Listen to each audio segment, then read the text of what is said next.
Hi guys, and welcome back to Chip's Green World. You join us as we're on our way travelling to Leeds to finally start work on the townhouse garden. Firstly focusing on the front garden, then as time moves on and progresses we will be moving round to the back. So let's start.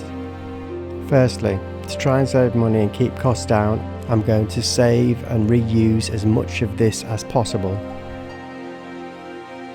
Like for instance the Californian lilac privet. There's 3 here. I'm going to remove the 2 at either end and leave the 1 in the middle.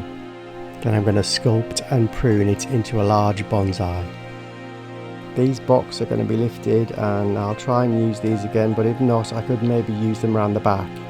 So for now I'll just pop them up. Then we have to address this retaining wall.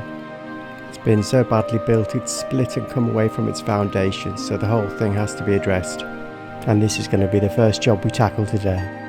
So I've redesigned the retaining wall and I'll be building that with sleepers. I'm going to be removing the first row of stone pavers and this will be taken over for planting. The slate chip-ins will be remaining too. And for now I'm going to retain the 3 lines of top stone pavers, but this could change at a later date too. So let's get on. I've taken the box out, I've reshaped them and potted them up. I've taken the 2 stone boxes either end away and the wall has virtually fallen down. I've raked all the slate back to give me a clean base to work from at the front, as the slate will be going back once the first beams have been laid. Just have a quick look at the new box. Now I've reshaped them and they're in the little pots. Don't they look better? The beams have arrived and I've started work on the bonsai hedge. Have a quick look. Doesn't that look good? Beautiful. Putting the bonsai to one side, work has started. I've laid the first beams.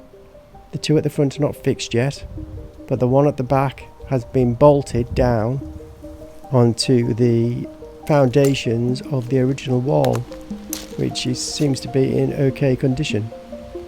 So I've bolted it down in 6 places. So this will be one of the major holding points for the retaining wall. Alongside this noggin that is going back into the soil, which then the soil will put pressure onto the wall to stay upright, and any pressure put on the wall to come forward, the noggin will press down onto the front beam, preventing that. We'll also be putting a noggin at either end. I'm having to cut the beams on both sides as my blade only gets through half of the beam, so be aware of that if you're using this type of saw. And as this retaining wall takes up the majority of the garden, I am making it the main design feature of the garden. Right, that's my second sleeper on the back, and now my left hand noggin's in place. The back beam only goes along 2/3 of the way, as there will be planting in the last third. You'll see what I mean when we go a bit further along. These beams at the front now will need to be staked down with steel pegs. I'm putting in 2 on the smaller level, and then I'm going to put 6 along the longer length that will be 3 high. And a good idea before staking beams into the ground like this is to check your plans for any water mains or underground pipe work. Last thing you want at this point is a pond forming in the garden, especially if you never planned for it. Right, so that's the 2 front beams staked down. Now to start building upwards.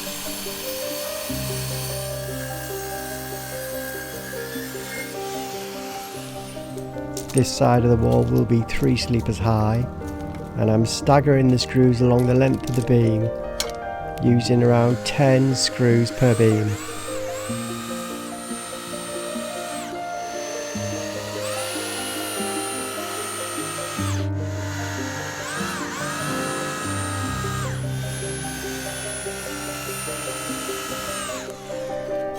And now to fit the last noggin, This one I've cut extra long for extra support, as I will be staking this noggin into the ground at the back once I've fixed it to the front with 3 screws.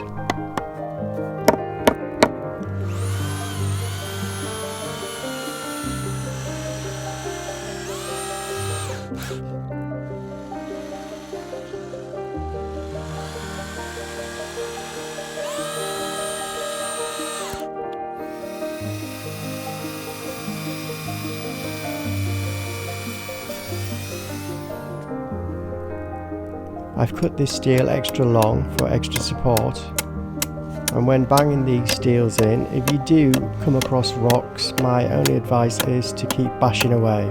Somehow you do get there. And you may have noticed I'm not using any kind of water barrier on any of these beams or on the back of the beams. That's just a personal choice I'm choosing not to use. These beams have been treated, but they'll only have a certain lifespan. If you do want your beams to maybe last a bit longer, then put some barrier in your beds against the back and maybe wrap the noggins in some kind of water barrier. Give it a go, it may prolong their life for a little bit longer.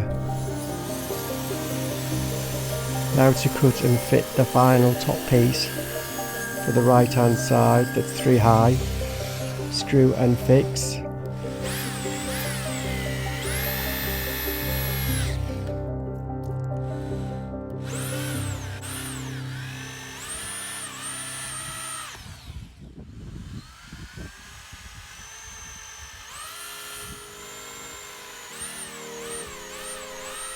That done, now let's just fit the final piece for today. I have cut and put into place the back beam, but that can't be fitted into place until next week, as this is where the trees will be planted, and we wouldn't be able to get the trees in if we were to fit this back piece, and we can't go any further till the back piece is fitted, so we need to plant the trees next.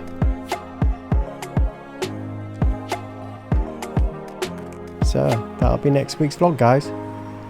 So hope you enjoyed. Like, subscribe, and I'll see you next week. Okay, bye now.